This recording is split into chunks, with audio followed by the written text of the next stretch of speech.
नमस्कार साथियों, मेरा नाम बलबीर सिंह है और मैं फाइनेंस पे स्टडी भी कर रहा हूँ, फाइनेंस के कोर्स भी कर रहा हूँ और फाइनेंस की क्लासें भी अटेंड कर रहा हूँ। और इन सब से जो जानकारी मुझे मिल रही है वो आप सभी में शेयर करके आप सभी की लाइफ में कोई ना कोई वैल्यू ऐड करना चाह रहा हूँ। इसीलिए आज मैं आपके सामने एक डिस्कस करने आया हूँ कि हम जहाँ भी जाते हैं, जिसे भी समझाते हैं कि भैया थोड़ा बचत करो, थोड़ा फ्यूचर के लिए अपनी सेविंग करो, और सेविंग करो तो कहाँ कर रहे हो, कैसे कर रहे हो। तो पहला तो सवाल उनका यही होता है कि बाबूजी सेविंग कहाँ से करें, हमारे तो घर के खर्चे ही पूरे नहीं होते। तो बड़ी अजीब सी बात है, बात सही भी है और किसी हद तक खर्चे हैं भी बहुत ज़्यादा, महंगाई भी बहुत है और इनकम उस हिसाब से नहीं बढ़ती जिस हिसाब से महंगाई बढ़ती है। परंतु फिर भी हमें इसको नहीं भूलना चाहिए कि अगर आज हम सेविंग नहीं करेंगे तो कल हमारे साथ होगा क्या। कल तो हम लायबिलिटियों में इतने बैठ जाएंगे, इतने गिर जाएंगे कि आगे हमारी लाइफ जो है बिल्कुल ही चलनी बहुत मुश्किल हो जाएगी, हमारा घर चलना बहुत मुश्किल हो जाएगा। क्योंकि कर्ज से कब तक हम उसको ले पाएंगे और कब तक चला पाएंगे। तो ये समझने का एक विषय है। मेरा कहना ये है कि देखो, आप मान लो हमें भूख है 4 रोटी की, हमने थाली में 4 रोटी रख ली और उसमें जितनी 3 खाई, 3.5 खाई, आधी रोटी छोड़ दी, भाई चलो ये मतलब गाय को डाल देते हैं। और एक जब 4 रोटी आई तो हमने उसी टाइम आधी रोटी निकाल के एक तरफ रख दी, भाई ये तो गाय की है और ये हमने खानी है। अब बचत तो दोनों हालत में हमने की गाय की, रोटी की निकालने की, लेकिन क्या सही है? जो जूठन बच गई तो वो तो जूठन कहलाएगी, और जो हमने पहले निकाल के रख दी तो वो हमारी जो है दान कहलाएगा। तो अब आप ही ये समझो कि अगर जैसे ही हमारे पास इनकम आती है उसमें से एक मैंडेटरी एक हिस्सा जो 20-25% का हिस्सा हमें सेविंग के लिए चाहिए, अगर वो हिस्सा हम निकाल दें, पहले ही निकाल दें, तो क्या वो हमें बरकत नहीं देगा? हमें इसी तरह से बरकत देगा जैसे हमने पहले गाय की रोटी निकाल के रख दी, वो हमारा दान हो गया। इसी तरह से अगर हम अपनी कमाई में से चौथा हिस्सा पहले ही निकाल के ये रख दें कि भाई ये तो हमारा सेविंग का है भाई, उसके बाद जो बचता है तो वो हम अपने खर्चे में डालें, वो उससे अपना घर चलाएं, उससे अपने खर्चे बनाएं।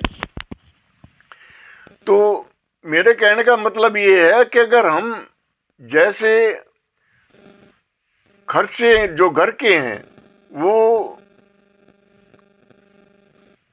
खर्चे फोर्स एक्सपेंस होके ही रहेगा, वो नहीं रुकने वाला। बच्चों की फीस नहीं रुकने वाली, घर का दूध नहीं रुकने वाला, बिजली का बिल नहीं रुकने वाला। ये सब चीज़ें फोर्स सेविंग है। और इसी में हम एक फोर्स जो है ना सेविंग को भी बढ़ा लें तो क्या वो हो नहीं सकता? जैसे फोर्स एक्सपेंस होता है उसी तरह से फोर्स सेविंग भी हो सकती है। ये सिर्फ हमारे सोचने का और करने का फर्क है।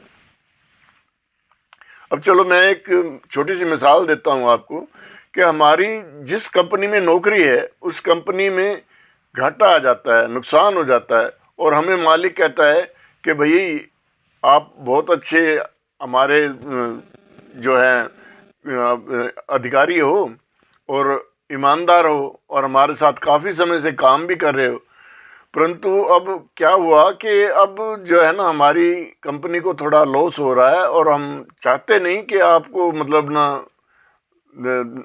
आपको जवाब दें या आपको मतलब ना अपनी जॉब से अलग करें।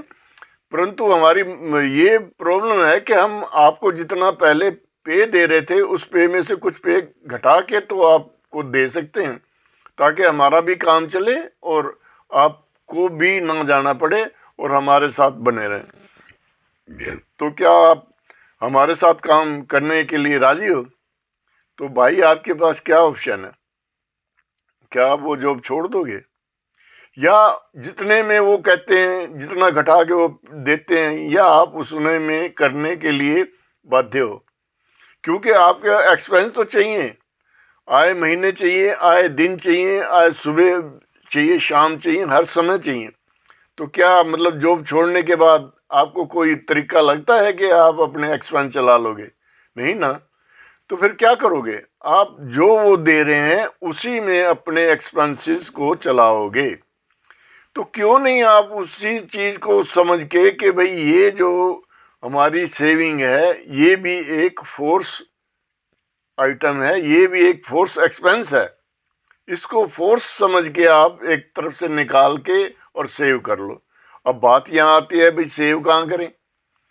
तो भाई सेव करने के लिए पहले के जो हमारे जो गारंटेड जो एसेट्स हैं वो तो RD, FD, PPF, post office, KVP, national saving certificate, और एक एसेट्स इंश्योरेंस भी है।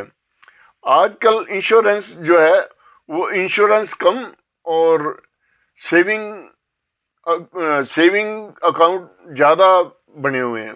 वो हमें पूरी पूरी बचत देते हैं और पूरा पूरा आईआरआर देते हैं, और साथ में हमारी फैमिली को भी कवर करते हैं। तो किसी इसी तरह के प्लानिंग में हमारी सेविंग होनी चाहिए जो कि गारंटेड भी हो और मतलब हमें हमारे परिवार को कवर भी करे, ना कि मार्केट बेस कोई यानी इक्विटी या अपना जो है म्यूचुअल फंड, इनमें से लगाना सही नहीं है। हमारी जो सेविंग है पहले है वो गारंटेड, जो हमें बच्चों के लिए चाहिए, शादी के लिए चाहिए, बच्चों की मैरिज के लिए, बच्चों की एजुकेशन, हायर एजुकेशन के लिए, तो ये हमें गारंटेड चाहिए ही चाहिए। ये कब हमने म्यूचुअल फंड में लगाया, कब हमने इक्विटी में लगाया, और कब कोई हर्षद मेहता निकल गया, कब कोई केतन पारिक हो गया, कब कोई विजय माल्या आ गया, हमें नहीं पता। कब यूक्रेन जैसा युद्ध छिड़ गया और हमारी मार्केट जो है ना वो नीचे आ गई, धड़ाम से नीचे आ गई, और हमारा जो है वो सपना चूर चूर हो गया, और हमने जितना पैसा सेव किया था वो भी नहीं रहा, और तो मिलना क्या था, लेकिन जो सेव किया था वो भी नहीं रहा। ऐसे में मैं आप लोगों को यही सुजेस्ट करता हूँ कि आप लोग जो है अपना पैसा जो है अपनी गाढ़ी कमाई एक तो जरूर सेव करें, क्योंकि सेविंग ही फ्यूचर का एक जो है एसेट्स है। वो कहते हैं ना, if you can not find a way to make a money while you sleep, you will have to work till you die. तो साथियों, अगर आप सोते हुए पैसे को बढ़ता हुआ नहीं बना सकते, तो आपको जब तक आप जी रहे हैं तब तक आपको काम ही करना होगा।